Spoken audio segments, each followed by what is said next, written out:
સોમવારે એટલે કે ગત મોડી રાત્રે અરવલ્લી જિલ્લાના મોડાસા પાસે રાણા સૈયદ ચોકડી પાસે દુર્ઘટના ઘટી છે। ધનસુરા તરફ જતા રોડ પર એક એમ્બ્યુલન્સમાં અચાનક કોઈ કારણસર આગ ભભૂકી ઉઠી હતી। એમ્બ્યુલન્સમાં લાગેલી આગમાં 4 લોકોના મોત થયા। ઘણા લોકો ઘાયલ થયા। ઘાયલોને હોસ્પિટલમાં દાખલ કરવામાં આવ્યા। જો કે ઘટનાની જાણ થતાં જ ફાયર વિભાગની ટીમ ઘટના સ્થળ પર પહોંચી આગ પર કાબૂ મેળવ્યો।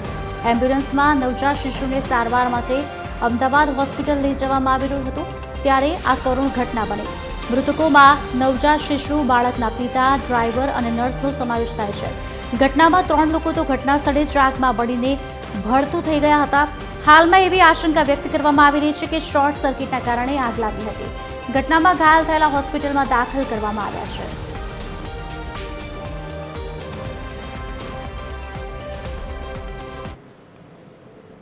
બાળકને પહેલાં એમને રેફર કરવામાં આવ્યું મોડાસા અને મોડાસાની હોસ્પિટલથી એમને ઓરેન્જ હોસ્પિટલ રેફર કરવામાં આવ્યું। ઓરેન્જ હોસ્પિટલની એમ્બ્યુલન્સ હતી જેમાં એક ડૉક્ટર હતા અને સાથમાં નર્સ પણ હતી અને ચાલક હતા ડ્રાઈવર। અને આ એક દિવસના બાળકને લઈને એમના પિતા, બાળકના પિતા લગભગ 38 વર્ષના અને એમના જે પરિવારજનો હતા, મોટા બાપા અને દાદી એ રીતે હતા। તો રસ્તામાં જે છે આમાં આગ લાગી ગઈ આ જગ્યા પર એમ્બ્યુલન્સમાં।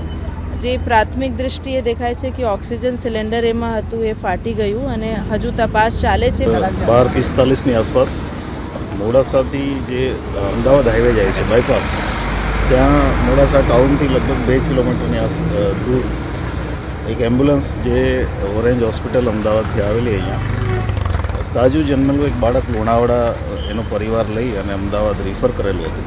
એટલે અમદાવાદ લઈ જઈ રહ્યા હતા। એ દરમિયાન કોઈ પણ કારણસર, ટેકનિકલ કારણ હોય કે બીજું કોઈ પણ કારણ, એક કારણસર એમ્બ્યુલન્સમાં પાછળની જગ્યાએ આગ લાગી।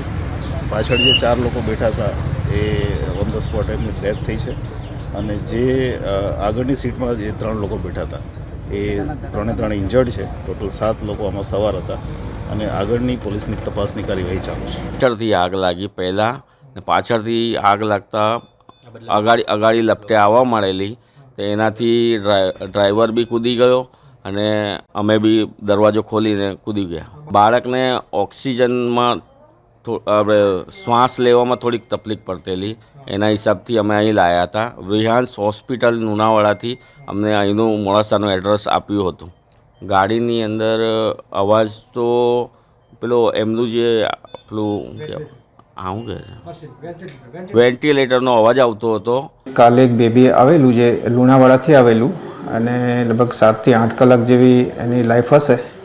એ ટાઈમમાં આવતા જ અમે રોગનું નિરીક્ષણ કરી અને બાળકના ગંભીર જે રોગની પરિસ્થિતિ જે છે એની ગંભીરતા વિશે સગા જોડે વાત કરી અને પછી એવો નિર્ણય લીધો કે આપણે આગળ સારવાર માટે અમદાવાદ મોટી હોસ્પિટલમાં લઈ જઈએ તો સારું એમ। એ રીતે કરી અને સગા પછી જે છે અહીંથી અમદાવાદ જવા માટે જે છે ખાનગી હોસ્પિટલ ત્યાંના ડૉક્ટર અને એમ્બ્યુલન્સ જોડે અહીંયા બેબી લેવા માટે આવેલા અને પછી આપણે અહીંથી બેબીને ત્યાં ટ્રાન્સફર કરવા માટે